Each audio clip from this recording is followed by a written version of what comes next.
Hello students, पिछले video में हमने आपको इंडिपेंडेंस डे के बारे में बताया था।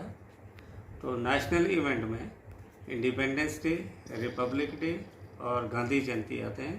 तो आइए आज हम रिपब्लिक डे के बारे में समझते हैं कि रिपब्लिक डे कब और कैसे मनाया जाता है।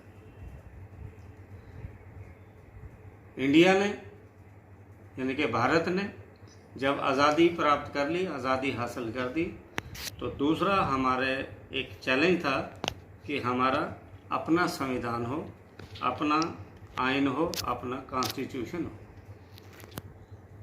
इंडिपेंडेंस डे ने एक हालात ऐसे बनाए कि हम कॉन्स्टिट्यूशन तैयार कर सके। तो दोनों का बिल्कुल वो था the two sides of a coin, they can not go independently. Independence नहीं होती तो कॉन्स्टिट्यूशन नहीं बनना था, और कॉन्स्टिट्यूशन नहीं होता तो इंडिपेंडेंस बेमानी हो जाती थी। तो कॉन्स्टिट्यूशन बनाना भी एक हमारे लिए चैलेंज था। आज़ादी भी एक चैलेंज थी। जब आज़ादी 15 अगस्त 1947 को हिंदुस्तान आज़ाद हो गया, तो अब हमारे पास अंग्रेज़ों के ही कानून थे जिन्होंने हमेशा हिंदुस्तानियों पे जुल्म ढाए थे। तो अब हमारे लिए चैलेंज था कि हमारे हिंदुस्तान का अपना संविधान, अपना कानून। इसके लिए एक कमेटी बनाई गई। उस कमेटी के चेयरमैन जो है डॉक्टर भीमराव अंबेडकर थे, जिनको बाबा साहब अंबेडकर भी कहते हैं। और उस कमेटी ने डिफरेंट कंट्रीज़ को विज़िट किया। रशिया भी गए, अमेरिका में भी गए, यहाँ तक कि इंग्लैंड के, ब्रिटिश के कॉन्स्टिट्यूशन की भी स्टडी की।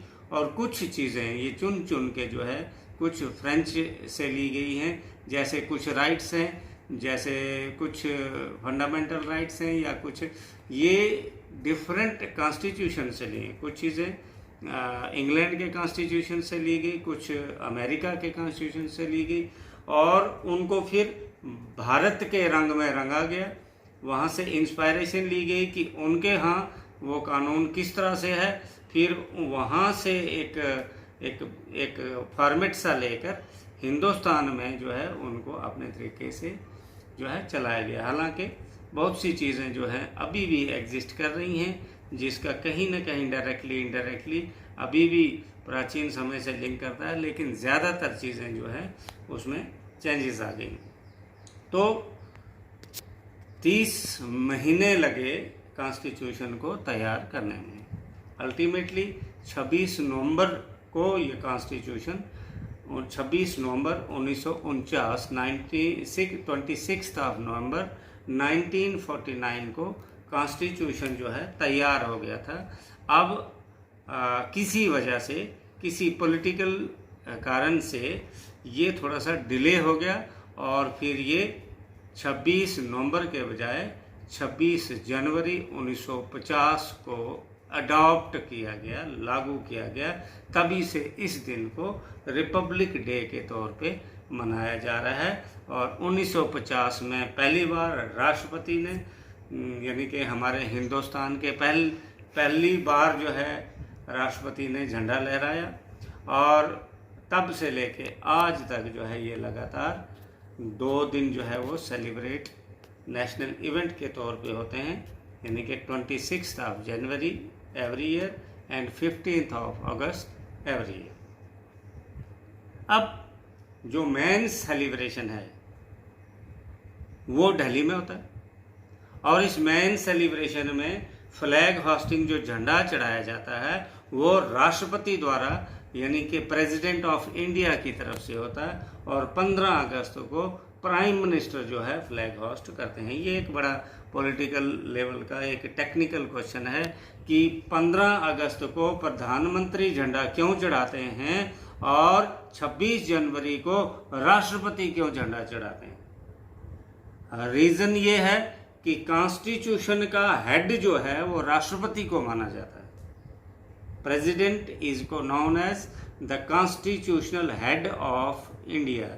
सो on Republic Day, President of India takes the salute.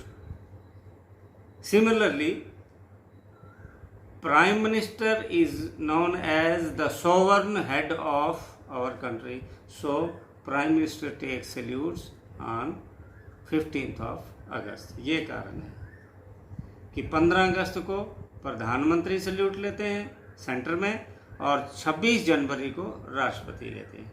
जब राष्ट्रपति सेंटर में सल्यूट लेते हैं तो स्टेट्स में गवर्नर और lieutenant governor, full fledge state में गवर्नर सल्यूट लेता है और यूनियन टेरिटरीज में लेफ्टिनेंट गवर्नर जो है सल्यूट लेता है। सिमिलरली जब प्रधानमंत्री सल्यूट लेते हैं 15 अगस्त को, तो 15 अगस्त को स्टेट्स में चीफ मिनिस्टर सल्यूट लेते हैं। जहां पर चीफ मिनिस्टर नहीं है तो वहां पर जो है गवर्नर रूल अगर है तो गवर्नर लेंगे, अदरवाइज 15 अगस्त को हमेशा चीफ मिनिस्टर सल्यूट लेते हैं। उससे नीचे डिस्ट्रिक्ट लेवल पर डीसीज भी सल्यूट लेते हैं, एमएलए एमपीज भी कई बार जिन जिन को ऑथराइज किया जाता है। सिमिलरली आज तो पंचायत लेवल पे सरपंच भी सल्यूट लेते हैं, स्कूल लेवल पे हेडमास्टर या सरपंच सल्यूट लेते हैं, यहाँ तक कि आज हम इंडिविजुअल लेवल पे अपने लेवल पर भी सल्यूट लेते हैं। हाँ, अगर उसका प्रोटोकॉल को मेंटेन रखते हैं। झंडा चढ़ाने की विधि हमको मालूम है, उसको बाइज्जत जनगण मन बोल के सैल्यूट लेके बाइज्जत तरीके से उसको चढ़ाया जाता है और तरीके से उतारा जाता है और उसकी सेफ्टी का हम पूरा ध्यान रखते हैं, फ्लैग की, तिरंगे की। तो आज हमें गवर्नमेंट ने अलाउ किया है कि कोई भी व्यक्ति अपने आंगन में, अपने छत पे आज अपने देश का फ्लैग जो है वो होस्ट कर सकता है।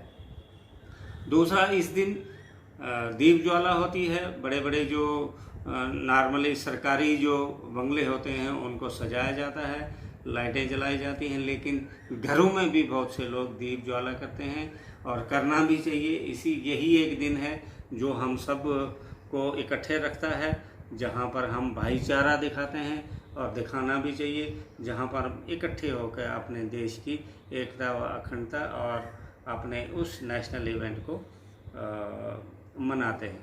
तो दीपक जलाए जाते हैं, खुशियाँ मनाई जाती हैं, मिठाइयाँ बांटी जाती हैं और यही एक त्यौहार हैं जो हमारे सभी मज़हब के लोगों को इकट्ठा रखते हैं, जिसमें बेस सिर्फ ये देखी जाती है कि हम सब भारतवासी हैं। डियर स्टूडेंट्स, इसी दिन राष्ट्रपति जो है बच्चों को बहादुरी के इनाम देते हैं, वीर चक्र भी दिया जाता है, पद्मश्री भी दिया जाता है और भारत रत्न जो हमारे हिंदुस्तान के सबसे ऊंचा जो है सम्मान है वो भी दिया जाता है, ये भी राष्ट्रपति द्वारा।